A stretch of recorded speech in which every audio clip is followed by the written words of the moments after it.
friends, it's Loree with the blog wagonwheelhomestead.com. Welcome back to my channel. Today, I'm really excited to share with you how to make homemade nourishing bone broth. So specifically today, we're going to be making beef broth. We just got a couple of our beeves processed. These were beeves that we raised here on our own homestead. And I am going to make some bone broth. Now, if you've never cooked with homemade bone broth, you're really missing out, because it will take the flavor of your cooking up to just a whole nother level. So I use this in soups. You can drink it medicinally. I use it to flavor my roasts, and I use it in any gravies or like mushroom soup type replacements. You're gonna absolutely love the flavor of this nourishing bone broth.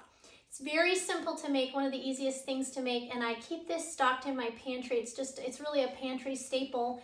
I am going to can it tomorrow. I'm going to show you the process for canning it. You can make this in small batches in like a slow cooker or even a pot on the stove, and then you can either refrigerate it and use it within 7 to 10 days, or you can freeze it. So it's really simple. I like to keep it canned in my pantry because then I don't have to worry about keeping it in my freezer and it taking up freezer room. And I'm making a whole bunch today because, again, I have the soup bones from 2 beeves that we had butchered, so that's a lot of bones. So I'm going to be using my electric roasters. I have 4 of them.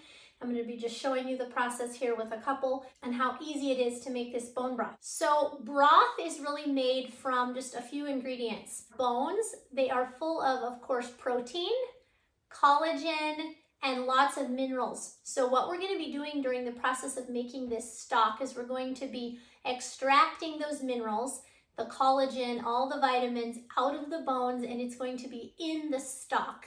And then that's what we're going to use to make our soups, stews, lots of different things in our kitchen. And we're going to be getting all of those minerals and all that collagen into our body because we ate stock that was made from scratch. So even if you buy broth or stock from the grocery store, you're not going to get as many health benefits from it because it's not going to be made with these basic ingredients.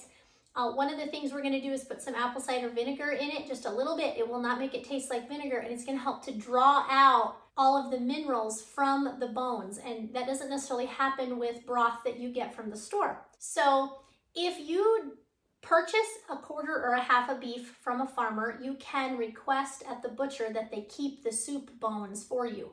If not, you can go to most any butcher shop and you can either purchase, or they may even give you soup bones, because oftentimes people don't want their soup bones and they will just throw them away. And soup bones are just like the knuckle bones.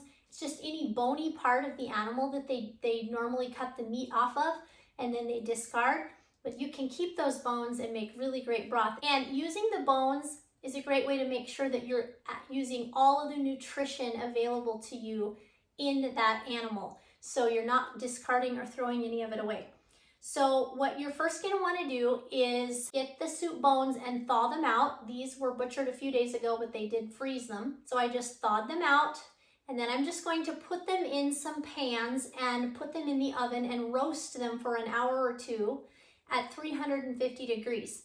And the reason you're going to want to do this is it's going to give them a really nice caramel color, and it's going to start bringing out the collagen and the minerals in the bones. So you're going to want to roast them. It just improves the flavor 10 times. It's so worth it. So you're going to want to roast them for about an hour or 2, just until they're a nice brown color. And then we're going to combine this all into a pot. I'm, like I said, using roasters, but you can use crock pots or even a stock pot on the stove. The reason I like to use roasters is because I'm going to let these cook all night, and I don't want to have to babysit this on my stove. And if you get busy and have to leave the house, you can even let this cook for a couple of days if it's turned down low. So I like to have it in my roaster because then it's not something I have to worry about babysitting on the stovetop quite as much. So my roasters are really old. They've been used for so much canning over the years. So I always use these plastic roaster liners. Now, you don't have to do that, but I'm going to, just because the enamel on some of my roasters is starting to peel off, and I certainly don't want that. You can also get liners for crock pots as well. I try to use as little plastic as possible, but there are times where it is helpful. And what I've done is just put 3 or 4 cups of water in the bottom of these because you don't want this roaster liner to stick. If there's some water underneath, then it won't stick. Now it's time to make our stock. So these are the roasted bones. They smell amazing. By the way, if your soup bones happen to have quite a bit of meat on them, you can certainly pick some of the meat off even after it's boiled a while and use it. But it's not really going to be good to eat after it's boiled for a long time because it's going to have all the nutrition taken out of it and it's going to have put it all right here into the stock. So I'm just gonna dump these in. You're gonna wanna get all the bits off the bottom of the pan, but I have one more batch to bake in the oven, so I'm not gonna worry about that right now.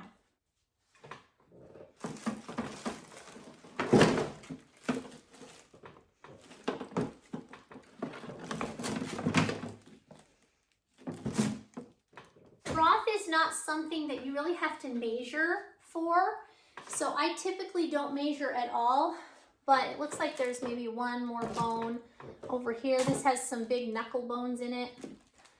So I may stick one of those bones over here. So I have the full recipe available for you on the blog, wagonwheelhomestead.com, and it's going to give you an idea, kind of at the ballpark, what I shoot for when it comes to the seasonings in here. But please know that you don't have to measure. Also, if you don't have access to soup bones, I should mention, you can use leftover bones from making a roast or anything like that. Just put it back in the crock pot, add some of your seasoning and some water, and cook it for a day or two, and you're gonna have some amazing stock. So lots of different ways that you can get stock in your kitchen. What I'm gonna be adding today is just some spices. Now, I don't typically add a lot of vegetables to my stock. I find that they don't taste as good and when they're way overcooked. Now you can add carrots and celery, whatever you want to add, but I'm basically adding onions and garlic and seasonings to my stock, and I like it that way. I think it gives it a better flavor. So we're going to be adding some oregano, some thyme, rosemary, some salt, and some black peppercorns, also some garlic.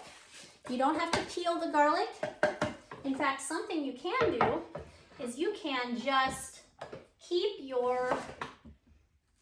the ends of your onions, the ends of your carrots, the ends of different veggies when you're cooking, and just throw them all in a Ziploc bag in the freezer. And then when you go to make broth, you can just dump it right all into the pan.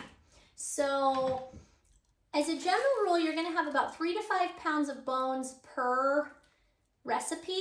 And you're gonna want about twice as much water as you have pounds of bones. So about 5 to 6 quarts of water is gonna be fine for about 3 pounds of bones.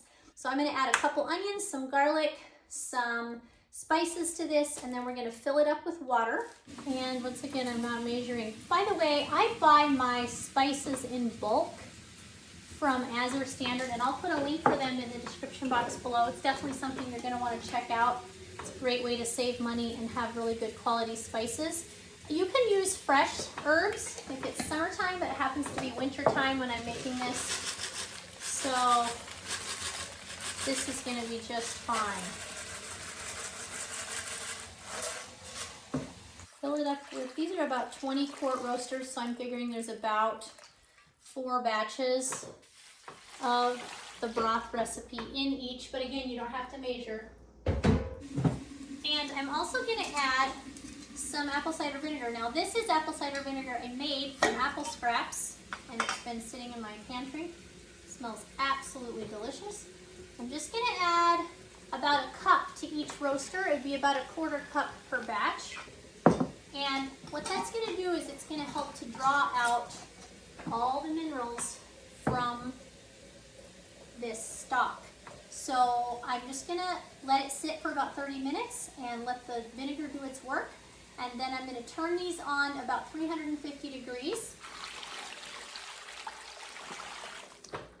And I'm gonna let them cook at that temperature until they get nice and simmering, and then I'll probably turn them down to about 250, or maybe even a little lower. Every roaster is different as far as the temperature, to turn it down just a little bit and let it cook overnight. And then in the morning we will strain the vegetables and the bones off of this, and we'll can this up, have it on our pantry shelves to use anytime we need.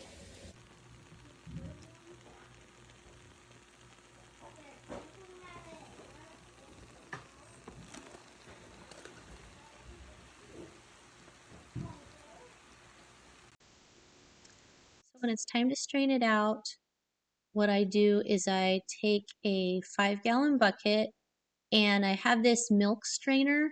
They work really well for big quantities of things, but you can just even get a large colander will work just fine.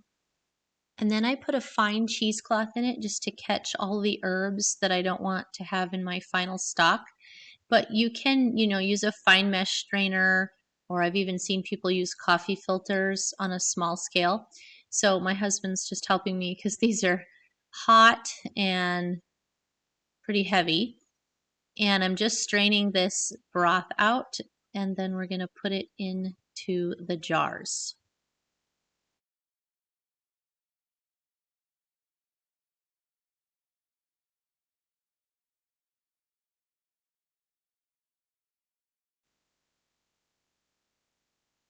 And sometimes you just have to pull up on the cheesecloth a little bit and it lets it finish draining. Sometimes the herbs plug it a little bit. It's a really fast way to drain off all this broth. And I will link this cheesecloth in the description box below. I use it for a lot of stuff, especially with canning, and then for cheese making as well.